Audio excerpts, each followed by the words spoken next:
Assalamualaikum warahmatullahi wabarakatuh. Saya Wadatul Imaniyah dari kelas A1 2019 dengan nomor NIM 13519100001. Di sini saya akan menjelaskan mengenai rancangan penelitian eksperimental untuk memenuhi tugas metodologi penelitian. Yang pertama, rancangan penelitian sendiri adalah suatu rencana, struktur, dan strategi penelitian yang dimaksudkan untuk menjawab suatu permasalahan yang ada dengan mengupayakan optimalisasi yang seimbang antara validasi dalam dan validasi luar. Sedangkan rancangan penelitian eksperimental sendiri memiliki pengertian sebagai rancangan studi yang umumnya kita lakukan di laboratorium atau bisa dikatakan bersifat laboratoris. Dalam hal ini digunakan untuk mempelajari fenomena dalam kerangka hubungan sebab akibat, di mana hubungan sebab akibatnya diungkapkan melalui manipulasi atau perlakuan peneliti terhadap subjek penelitiannya. Kemudian efeknya tersebut diamati. Di dalam rancangan penelitian eksperimental ini terdapat 3 ciri esensial. Untuk yang pertama, ini ada manipulasi suatu variabel. Kedua, ada mengamati perubahan efek pada variabel lain. Dan ketiga, pengendalian pengaruh variabel lain yang tidak dikehendaki.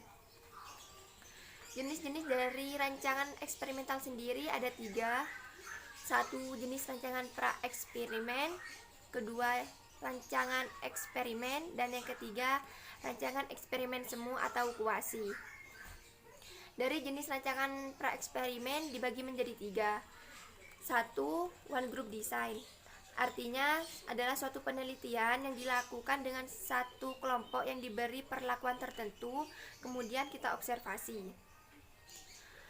Kedua, ada one group post-test pre-test design.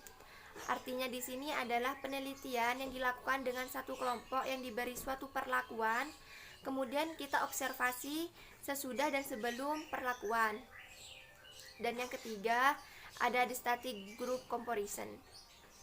Maksudnya adalah suatu penelitian yang dilakukan dengan 2 kelompok, di mana satu kelompok diberi perlakuan dan satu kelompok lain dijadikan sebagai kontrol.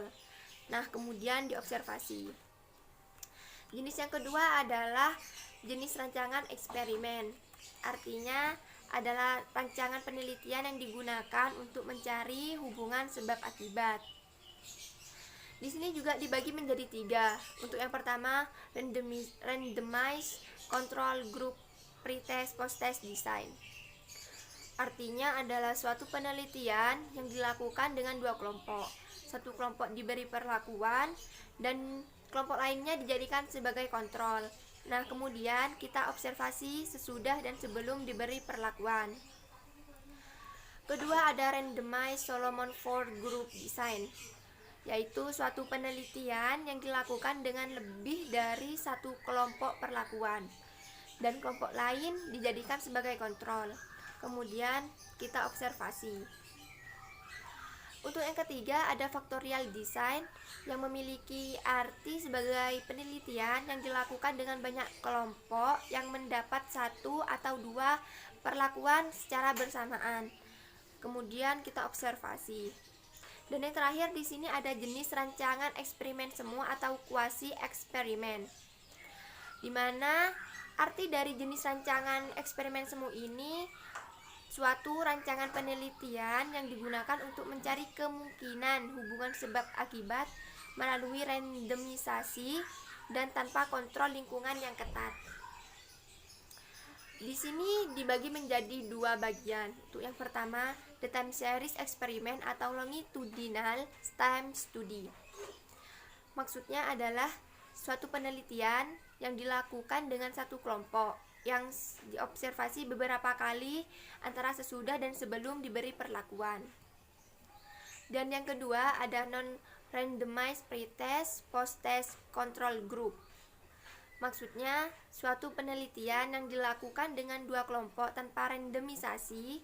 Satu kelompok diberi perlakuan dan kelompok lainnya dijadikan sebagai kontrol. Kemudian kita observasi sesudah dan sebelum diberikan perlakuan. Terima kasih, sekian penyampaian penjelasan mengenai rancangan penelitian eksperimen dari saya. Kurang lebihnya mohon maaf, dan apabila ada kesalahan mohon maaf. Wassalamualaikum warahmatullahi wabarakatuh.